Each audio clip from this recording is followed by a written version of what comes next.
Man, I'm just beside myself right now. Today, we have checked off the bucket list for getting my wife's dream car, a 2013 CTSV Wagon. There it is in all its glory.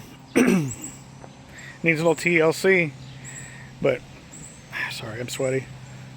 It's just one of those things that's like my wife has sacrificed a lot for us to have, for me to take the risks that I've taken in life and to be able to build a small business, not only once, but more than once. We've had a few failures, but we've also had some major successes. And because of that, because of her to making those sacrifices and supporting this crazy car hobby, we always manage to find a way to thrive and succeed and do those things. And today, it's crazy how fast it happens. Like when you just put in the effort, you put in the work, and you're show gratitude for the things you have, even the smallest amount of gratitude every single day. It's everything just seems to kind of fall into place, and it fall into place rather quickly. Look out here and see this. 700 horsepower S3, 600 plus horsepower CTSV wagon. There's a Prelude on the other side that has who knows how much money in it that we've been slowly restoring. Then the Fox body with the Barra swap. This is probably a dream build for some people.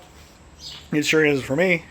My oldest son has his 2019 or 2015 S550 Mustang that makes 900 horsepower. So for me as a car guy, that comes from nothing. I don't come from money. I've worked for everything that I've had ever since I was 13 years old and paying taxes. And to be that kid at the car meet at 16 years old, 17 years old, pulling up at a car meet like in a 1985 Toyota Camry that's leaking oil and everybody's laughing at you, and just like, what the fuck is that guy doing here? Being that kid who's humiliated, but I had big dreams. And through the years, I've had a lot of cool shit. But when I've had those cool cars, I can only have one at a time. I've never been able to have like multiples or, more than one. You can only have one, and if I wanted something else, I had to sell that car and so on and so forth. But, thanks to my hard-working wife and, both my son works off, a supportive family, here we've got, a very small collection, but I'd like to think it's a pretty fucking tough collection if you ask me. Like, this is a Nardo Edition RS3. There's only 225 of these in the United States. CTSV wagons in general, there's only 1,710 of them ever even produced. To have two of the rarest four-door cars sitting in your driveway, and they both make great power, is pretty freaking tough. To have a 19-year-old kid that pays all of his own bills, has a 900 horsepower Mustang, that's pretty freaking tough.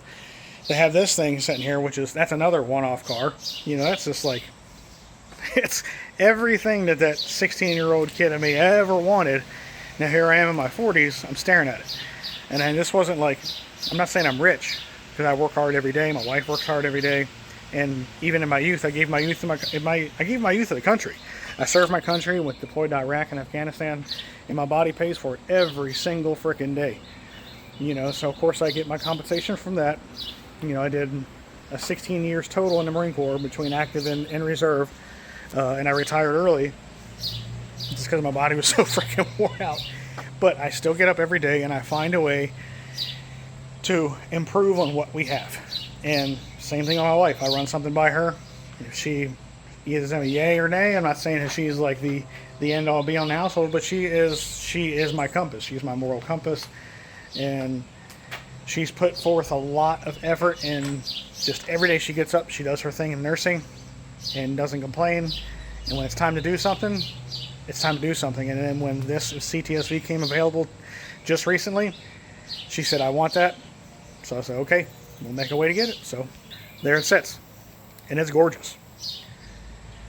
So I'm beyond thankful.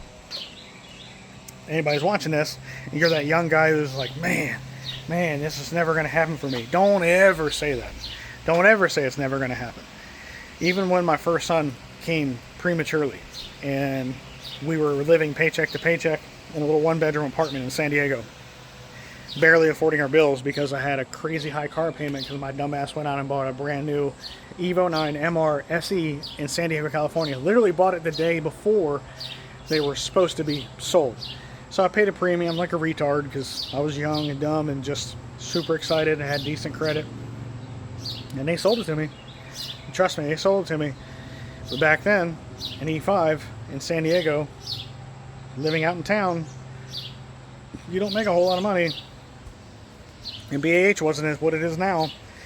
You know, we were struggling. And I ultimately, after my son was born, I think he maybe made it to like 6 or 7 months old, I was forced to give the car up. We just couldn't afford it anymore. And it absolutely crushed me because my identity was attached to that physical object. It was attached to that Evo. But I learned from it and continued to put forth effort. And even while I was active duty, I was always scheming and finding ways to make extra money. And I would just one by one, I would check off the list of like really cool cars that I wanted in my life. Shelby GT500s, I've had GTRs, you know, I still hold the record for the world's fastest manual S550, you know, like it's just, I've had a lot of cool shit over the years, and since then I've had like 4 or 5 more Evos, but I haven't been able to keep them. That's the shitty thing, is what if I want something else, I gotta sell it. But now we've gotten to a point where I really don't need to sell those things unless I want to. So I'm grateful for that, and a lot of it has to do with just the teamwork that my wife and I put in. And if you're that kid who's like, I'm never going to afford it, don't say that. Just get up every day, put forth the effort, be grateful for what you have, and show gratitude for the things that you do have. And if you keep expressing that throughout the day and throughout your life, you'd be surprised how quickly everything comes together. And you can take it in the religious sense, you can take it as a non-religious sense, whatever you believe in, God, the universe, whatever. But you just need to, it's all about positive affirmations. It's all about manifesting and saying, putting those good things out there into the universe. If you keep saying, I'm never going to have that, I'm never going to have that, it's not going to happen for me, it's not. Because you're literally putting that negative energy out there. You got to put out those good vibes, the positive vibes. And not only that, it's not just saying the good things, you've got to put in the effort. So even though, like, we bought this car like today, I went and quoted a job, you know, for land clearing. You know, like, does it kill me to go out there and do that stuff? Yes, but it's absolutely satisfying for me. Even if my body's broken down, my back's jacked up and whatever, like, I'll still climb in that skid steer. I'll still go do that stuff. You know, like, I'll eat my pain pills or whatever I need to do. But it's, you just gotta put forth the effort. Put forth the effort and believe it's gonna happen. And it will. You know, so like, that's not a Ferrari. That's not a Lamborghini. That's not an Aston Martin. I don't need that. I'm not that kind of car guy that needs that level of luxury to prove that I've made it.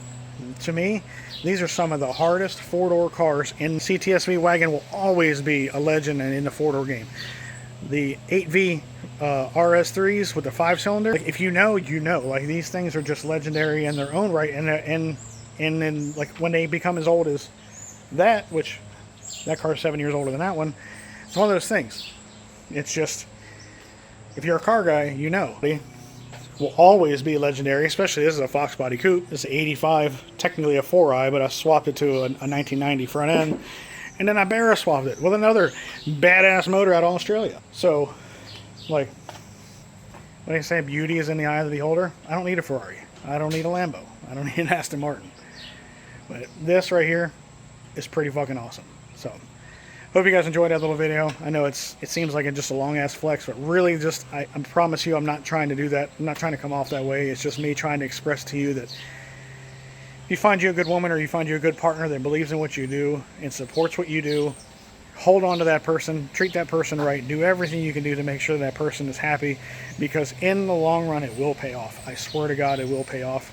And we've still got a long way to go. I'm only in my 40s. And some of y'all are probably like, God damn, Unc, you old as fuck. Man, it seems just like yesterday that I lost my Evo when I was 22 years old. But, you know, time flies. Had a lot of cool shit since then, done a lot of cool stuff, made a lot of money, lost a lot of money. But keep your nose in the grindstone, stay positive, you know, be grateful every single day, you know, and just put that stuff out there. Whether you pray, you don't pray, whatever it is, like, talk to whoever your God is, put that shit out there and mean it, and then put forth the effort. You'd be surprised how fast it comes through. Y'all have a good one. See ya. Peace.